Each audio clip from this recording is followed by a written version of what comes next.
ಹರದನಹಳ್ಳಿ ಗ್ರಾಮ ಒಕ್ಕಲಿಗ ಸಂಪ್ರದಾಯದಂತೆ ಅಂತಿಮ ವಿಧಿವಿಧಾನವನ್ನು ನೆರವೇರಿಸಲಾಗುತ್ತೆ.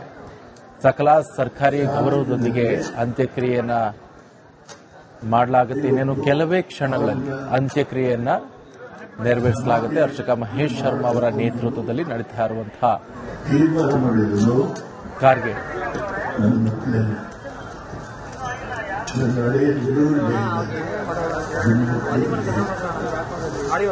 ಎಲ್ಲರೂ ಸೇರಿ ಈ ಒಂದು ತೀರ್ಮಾನಕ್ಕೆ ಈ ಜನೆಯನ್ನ ಕೈಗೆ ಬರೆಸಿಕೊಂಡು ತಾಯಿ ಜಮೀನು ಬೇರೆ ಕಡೆ ಇತ್ತು ಕೊಡಗಿದ್ರೆ ಅಲ್ಲಿ ಸಮಾಧಿ ಮಾಡಬೇಕು ಅನ್ನೋದು ನನ್ನ ಇಚ್ಛೆ. ಆದರೆ ಮಕ್ಕಳು ನನಗೆ ರಂಗನಾಥನ ಆಶೀರ್ವಾದ,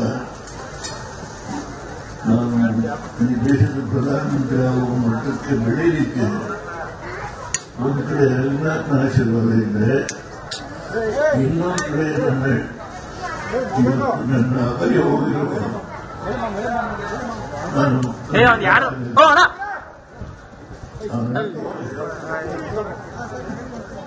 ಬಿಟ್ಟು ಹೋಗಿದ್ದಾರೆ.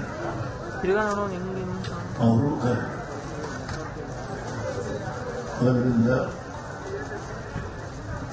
ಏನು ನಮ್ಮ ಮಕ್ಕಳು ಇಲ್ಲಿ ಮಾಡೋಣ, ನನಗೆ ರಂಗನಾಥನ ಆಶೀರ್ವಾದ ಈ ದೇಶದಲ್ಲಿ ಪ್ರಧಾನಮಂತ್ರಿ ಆಗುವ ಮಟ್ಟದ ಮೇಲೆ ಅದಕ್ಕೆ ನನ್ನ ಹೆಂಡತಿ ಪ್ರತಿ ಹಂತದಲ್ಲಿ ಚೆನ್ನಾಗಿ ನನಗೆ ಅಂತ ಮಕ್ಕಳ ಇಲ್ಲೇ ಮಾಡಬೇಕು ಅಂತ ತೀರ್ಮಾನ ಮಾಡಿದರು. ಆದರೂ ನನ್ನ ಸ್ನೇಹಿತರು ಒಬ್ಬರಿದ್ದಾರೆ, ಅವ್ರ ಹತ್ರ ಹೇಳಬೇಕು ಬೇಡ ಗೊತ್ತಿಲ್ಲ ನನಗೆ. ಡಾಕ್ಟರ್ ಕೃಷ್ಣ ಇವರೆಲ್ಲ ಸೇರಿ ನಮ್ಮ ಹಳ್ಳಿಯವರು ಎಲ್ಲ ಹೆಣ್ಮಕ್ಳು ಎಲ್ಲ ಲೆಕ್ಕಾಚಾರ ಮಾಡಿ ಇಲ್ಲಿ ಮಾಡೋದು ತೀರ್ಮಾನ ಮಾಡಿದ್ರು. ಮಳೆ ಬರುತ್ತೆ ಅಂತ ಬಹಳ ಜನ ಕೂಡ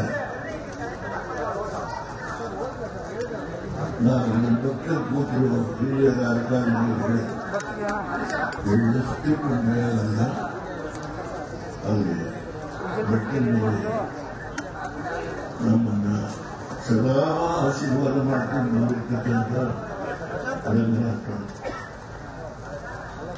ನನಗೆ ರಾತ್ರಿ ಬೆಳವಣಿಗೆ ಶಕ್ತಿ ಕೊಟ್ಟು ನಾವು ಕುಲದೇವರು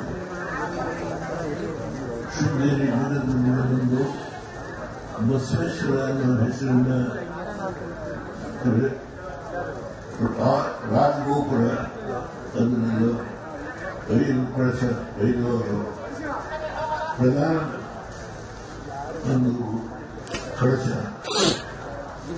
ಶೃಂಗೇರಿ ಜಗದ್ಗುರು ಭಾರತೀಯ ತೀರ್ಥಸ್ವಾಮಿಗಳು ಎಲ್ಲ ನೆರವೇರಿಸಿ ಅದು ನಮ್ಮ ವಂಶ ಪಾರಂಪರ್ಯವಾಗಿ ನಾವು ಪೂಜೆ ಮಾಡ್ಕೊಂಡು ಬಂದಿದ್ದೇವೆ.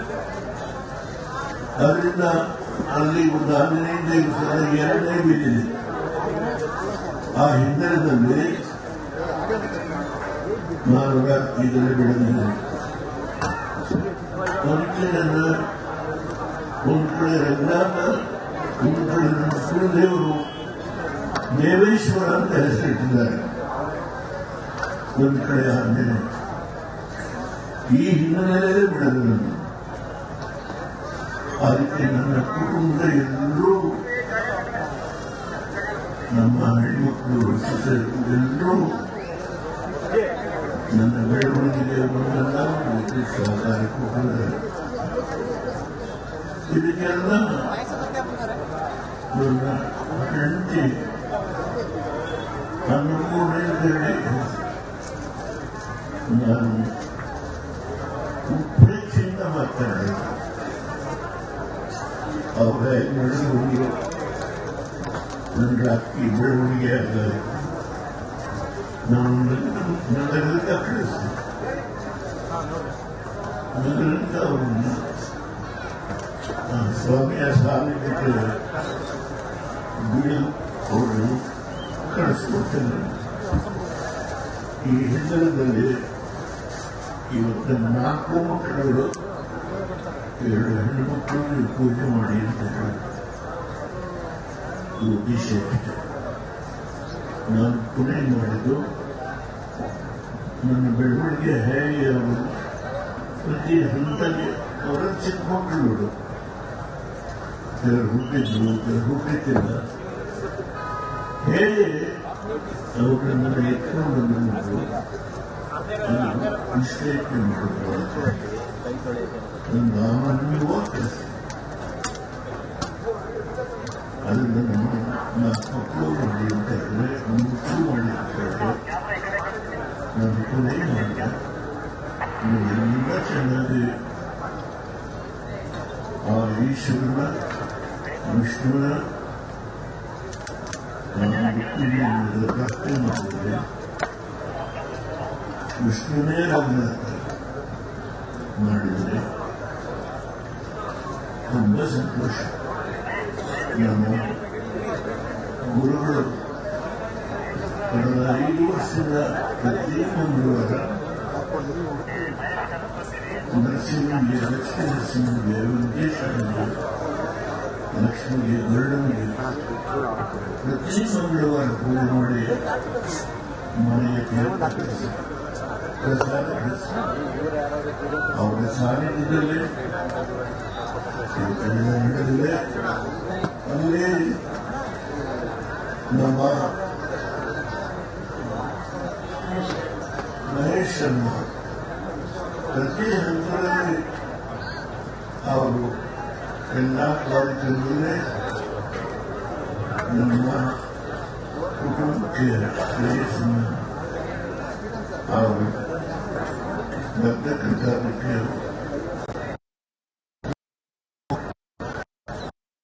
ಕಡೆ ಇದು ನಮ್ಮ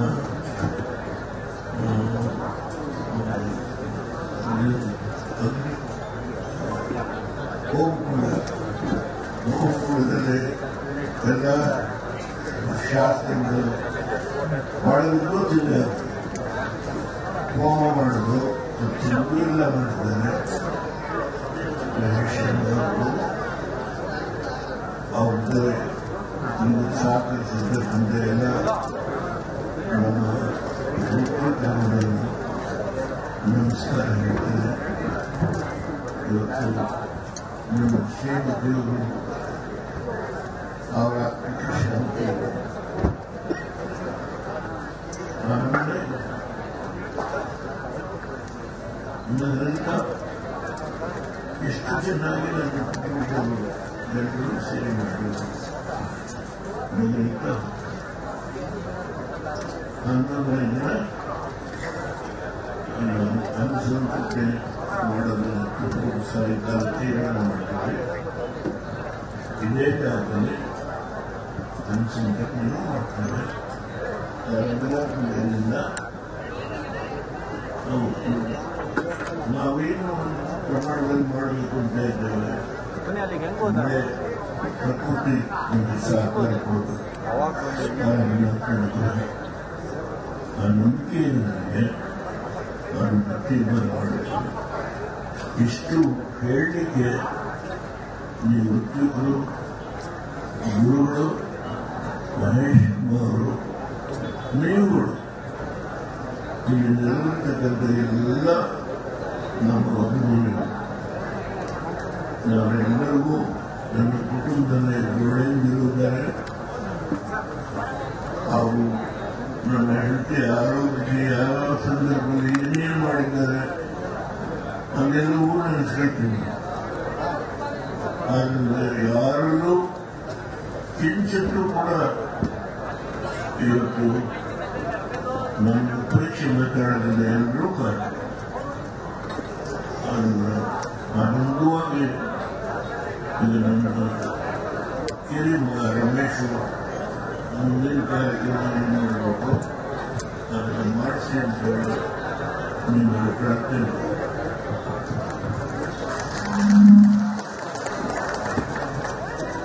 ಗರ್ಭಸ್ಥಂ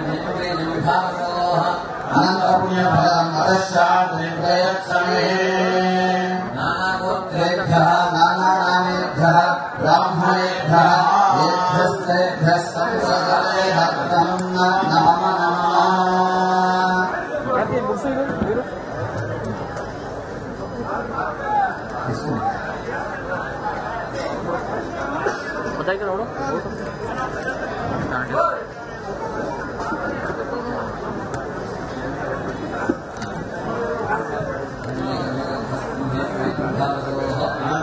ಶಿಕ್ಷಕರೇ, ಈಗ ಸದ್ಯ ಚೆನ್ನಮ್ಮ ಅವರ ಅಂತ್ಯಕ್ರಿಯೆ ನೆರವೇರಿಸಲಾಗುತ್ತೆ. ಈ ಸಂದರ್ಭದಲ್ಲಿ ದೇವೇಗೌಡರು ಮಾತನಾಡ್ತಾ ಇರೋದನ್ನ ನಾವು ಕೇಳಿಸ್ಕೊಳ್ತಾ ಇದ್ವಿ. ಅವ್ರ ಜೊತೆ ಕಳೆದಂತಹ ನೆನಪುಗಳು, ಮುಖ್ಯಮಂತ್ರಿಗಾದಿಂದ ಹಿಡಿದು ಪ್ರಧಾನಮಂತ್ರಿ ಆಗುವ ಸಂದರ್ಭದಲ್ಲೂ ಕೂಡ ಯಾವ ರೀತಿಯಾಗಿ ಸಪೋರ್ಟ್ ಆಗಿದ್ದಿದ್ರು ನನ್ನ ಜೊತೆ, ಪ್ರತಿ ಕ್ಷಣ ಮಕ್ಕಳ ಜೊತೆ ಯಾವ ರೀತಿಯಾಗಿ ಬೆರೀತಾ ಇದ್ರು, ನಮ್ಮ ಜೊತೆ ಯಾವ ರೀತಿಯಾಗಿ ಇರುವಂತಹ ಅನ್ಯೋನ್ಯ ಸಂಬಂಧ, ಅವೆಲ್ಲವನ್ನು ಕೂಡ ವಿವರಿಸ್ತಾ ಇದ್ರು. ಅವರಿಗೆ ಮಾಡಿರುವಂತಹ ಕೆಲಸ ಕಾರ್ಯಗಳು, ಜೊತೆಗೆ ಮಾಡಿರುವಂತಹ ಸಹಾಯ, ಮನೆಗೆ ಬಂದವ್ರನ್ನ ನೋಡ್ಕೊಳ್ಳುವಂತ ರೀತಿ, ಅವೆಲ್ಲವನ್ನು ಕೂಡ ವಿವರಿಸ್ತಾ ಇದ್ರು. ಅವರಿಗೂ ಮಾತನಾಡೋ ಕಷ್ಟ ಆಗ್ತಿದೆ, ಗದ್ಗದಿತರಾಗ್ತಿದ್ದಾರೆ ಅವರು ಕೂಡ. ಇನ್ನೊಂದು ಕಡೆಯಲ್ಲಿ ಸದ್ಯ ಈಗ ಪುರೋಹಿತರು ಕೂಡ ಈಗ ಇದೇನು ಕೊನೆ ಕ್ಷಣ ಅಂತ್ಯಕ್ರಿಯೆಯನ್ನ ಮಾಡುವಂತ ನಿಟ್ಟಿನಲ್ಲಿ ಎಲ್ಲ ವ್ಯವಸ್ಥೆಯನ್ನ ಮಾಡ್ತಾ ಇದ್ದಾರೆ. ಮಂತ್ರ ಘೋಷ ಎಲ್ಲವೂ ಕೂಡ ಮೊಳಗ್ತಾ ಇದೆ. ಇದು ಹಾಸನದ ಮಾವಿನ ಕೆರೆಯಲ್ಲಿ. ಜೊತೆಗೆ ನೀವು ಕೂಡ ಗಮನಿಸ್ತಾ